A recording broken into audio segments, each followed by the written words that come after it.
नमस्कार साथियों, जय माता दी, जय माता दी। तो आप सभी को नवरात्रों की हार्दिक शुभकामनाएं। आप सभी पर माता रानी की कृपा बहुत अच्छी तरीके से बनी रहे, आप सभी सुखी रहें। तो आज हम एक टॉपिक क्या कहें, एक जो हमारा महत्वपूर्ण त्योहारों से एक जो चल रहा है, जो हमारी सर्दी नवरात्रि चल रही है, आज उनको लेकर हमें एक आइडिया आया कि क्यों ना हम इसको लिए आपको थोड़ा बहुत बताएं और अपने चैनल के माध्यम से, अपने ब्लॉग के माध्यम से हम आप सभी तक ये सारी चीज़ें पहुँचाएं।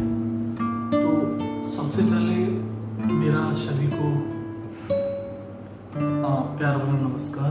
काफ़ी दिन से एक्चुअली कोई वीडियो नहीं आई थी, तो टाइम थोड़ा अभाव और तबीयत का थोड़ा सा सही नहीं होने के कारण। तो आज हम सबसे पहले एक बात जो हमारे दिमाग में आइडिया है, तो सबसे पहले आइडिया क्या है, ये तो सब आप लोग इस हमारे हिंदू कल्चर, हिंदू धर्म से परिचित हैं। तो जैसे कि आप पीछे देख रहे हैं, ये हमारा जो पूजा स्थल है, जो हमारा मंदिर है, जो हम अपने घरों में अपने दिलों में अपने देवी देवताओं का जो स्थान लेके जो आते हैं, तो ये हमारा वही उसी प्रांगण में बैठकर मैं कोशिश कर रहा हूँ कि आप तक कुछ ऐसा पहुँचाएं जो आपको अच्छा लगे और आप आगे तक उसको हमारे बढ़ाएं। तो आइए, सबसे पहले हम जो हमारा मेन आज मुद्दा है, जो बात करना है जिस पे, वो है शारदीय नवरात्रि। एक्चुअली नवरात्रि का नाम आते ही आपके दिमाग में सबसे पहले क्या आता है? आपको क्या लगता है, क्या है नवरात्रि? क्यों नवरात्रि को मनाया जाता है? तो सबसे पहले नवरात्रि का मतलब क्या है, जैसे मैं थोड़ा सा अपनी भाषा में समझाता हूँ। हमारी जो चेतना है, उसके अंदर हमारी अपनी खुद की चेतना है, उसके अंदर सतोगुण, रजोगुण और तमोगुण, तीनों प्रकार के गुण होते हैं। और प्रकृति के साथ इसी चेतना के उत्सव को, हमारी चेतना है और प्रकृति के साथ इस चेतना को हम प्रकृति से रिलेट करके जब हम इसको करेंगे, तो इसको नवरात्रि, इसी चीज को नवरात्रि कहा गया है। तो इसमें पहले 3 दिन, सबसे पहले 3 दिन इसमें तमोगुण की आराधना होती है, अगले 3 दिन इसमें रजोगुण की आराधना होती है, और उससे अगले 3 दिन इसमें शतोगुण की आराधना होती है। तो अभी तक आपको इसका मेन आप समझ गए होंगे। तो माँ की आराधना करने का, अब ऐसा तो है नहीं कि माँ को आप कह दो कि माँ भगवान में रहती है। माँ तो सब जगह रहती है। नॉर्मल दिनों में हम माँ के 3 रूपों का गुणगान करते हैं। माँ को हम दुर्गा, लक्ष्मी और सरस्वती, इन 3 रूपों में ही मनाते हैं। लेकिन नवरात्रों में हम उसको माता के 9 रूपों में मनाते हैं। तो इसमें अब मैं 1 by 1 आपको अगर मैं बात करूँ, तो सबसे पहले इसमें मैया जो आती है हमारी, वो शैलपुत्री मैया आती है, दूसरी ब्रह्मचारिणी मैया आती है, तीसरी चंद्रघंटा मैया आती हैं, चौथी कुसमांडा मैया आती हैं, 5वीं स्कंद माता मैया आती हैं, 6ठी कात्यायनी मैया आती हैं, 7वीं कालरात्रि मैया आती हैं, 8वीं महागौरी मैया आती हैं, 9वीं सिद्धरात्रि मैया आती हैं। तो ये मैंने एक्चुअली जो जिन नामों से हम इनको पुकार के, अब इनका अब आपको एक का अगर डिटेल चाहिए, तो ये सारी चीज़ें भी आपको मिल जाएंगी। तो हम नवरात्रि का जो 9 रूप है माता के, मैंने उनका जो एक करके आपको बताया, तो ये अपना मेन रूप हो गया, जो हमारी मैया की मेन रूप है। ठीक, तो अभी आपको 2 चीज़ समझ गए होंगे, नवरात्रि क्या है और क्यों मनाई जाती है, और इसको मतलब इसका मेन क्या है, मतलब क्या कैसे इसको मनाते हैं। तो ये 2 चीज़ें। अब हम इसका महत्व, अब शारदीय नवरात्रि चल रही है, अभी जो हम बात कर रहे हैं, ये शारदीय नवरात्रि। अब अब जैसे ही शारदीय नवरात्रि का नाम आया तो आपको लगा कि इसके कितने प्रकार होते हैं, इसका मतलब इसका तो जब शारदीय नवरात्रि आप ये बोल रहे हैं तो इसके 4 नवरात्रि मानी है। हिंदू धर्म में 4 नवरात्रि मानी है। जो हमारा पहली नवरात्रि जो होती है वो चैत्र मास, जहाँ से हिंदू नववर्ष स्टार्ट होता है। हिंदू नववर्ष अब हम और आप जिस पीढ़ी में जिए हैं वो 1 जनवरी को नववर्ष माना जाता है, लेकिन ऐसा नहीं है। हिंदू नववर्ष चैत्र महीने में नवरात्रि से स्टार्ट होता है। यही तो हमारे जो हिंदू धर्म की इसको खूबी कह लो, आप खूबसूरती कह लो।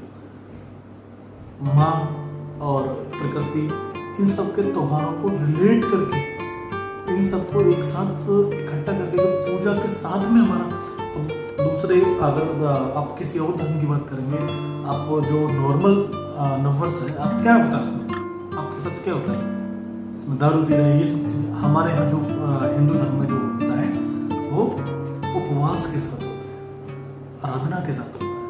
तो ये पहली नवरात्रि हो गई चैत्र नवरात्रि। 2 नवरात्रि जो होती है वो गुप्त नवरात्रि कहलाती है। अभी जो चल रही है ये अश्विनी नवरात्रि। तो 2 ओपन नवरात्रि होती हैं जिनका चैत्र मास की नवरात्रि और दूसरी जो है शरदी मास। तो अभी जो चल रहा है वो शरदी मास की नवरात्रि चल रही है। तो इसका भी विशेष महत्व बताया गया है। अब 4 नवरात्रि जो आते हैं तो 2 का तो मैंने नाम बताया, तो 2 नवरात्रि और आते हैं जिनको गुप्त नवरात्रि कहा जाता है। अब ये सवाल आते हैं गुप्त नवरात्रि क्या है? तो गुप्त एक्चुअली जो गृहस्थ जीवन है उसमें हम इतना पूजा पाठ ये सारी चीज़ें रिलेट नहीं कर पाते हैं। तो ये जो हमारे साधक हैं, जो साध्वी हैं, जो धर्म से रिलेटेड जुड़े हुए हैं, तो वो 4 नवरात्रियों में पूजा उनकी करते हैं।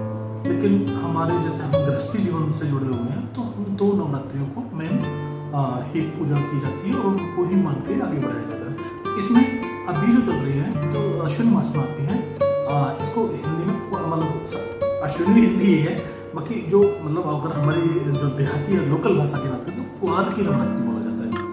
तो इन नवरात्रियों में इनका बहुत विशेष महत्व है। इन शरद नवरात्रों को इसकी जो धार्मिक मान्यता है वो बहुत ही ज़्यादा खास है। अब शरद नवरात्रि क्यों मनाई जाती है?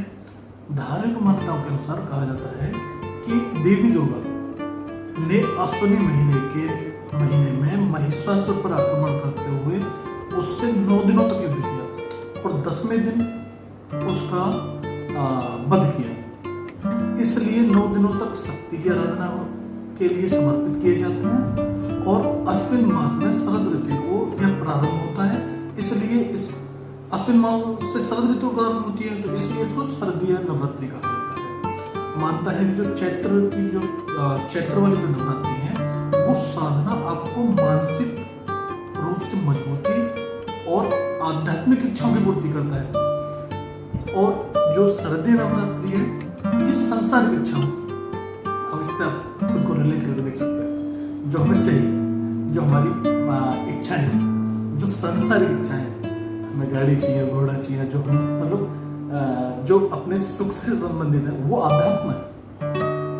अब जो हमारे हिंदू धर्म से जो नववर्ष की शुरुआत हुई वो अध्यात्म से हुई, लेकिन ये जो नवरात्रि है ये सांसारिक जो सांसारिक इच्छाओं को पूर्ति को पूरा करने के लिए जो किया जाता है। तो ये इसलिए माना जाता है क्योंकि हम लोग जो हम जैसे जितने भी गृहस्थी लोग हैं उनका सांसारिक चीज़ों में बहुत ज़्यादा लगाव, झुकाव, आप कुछ भी कह सकते हैं उसको। तो इस वजह से ये जो नवरात्रि है ये उन्हीं की इच्छाओं की पूर्ति के लिए ऐसा माना जाता है।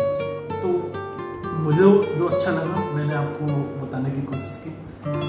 आपको या मैंने कुछ आपको लगता हो कि कुछ और हमें इम्प्रूव करना चाहिए या आपके हिसाब से कुछ और मैं मतलब जो मेरे को नहीं पता है, जो मैं बता नहीं पाया हूँ, आपको लगता है, तो आप प्लीज़ हमारे कमेंट बॉक्स में आएँ वीडियो को लाइक करें, सब्सक्राइब करें और हमारे चैनल को प्यार दें। और हम आशा करते हैं कि माता रानी आप सभी के ऊपर ऐसे ही कृपा बनाए रखें। बोलो मैया रानी की जय, महारानी की जय, मुंशी वाले की जय। बोलो राधे राधे, जय माता दी, जय श्री राधे।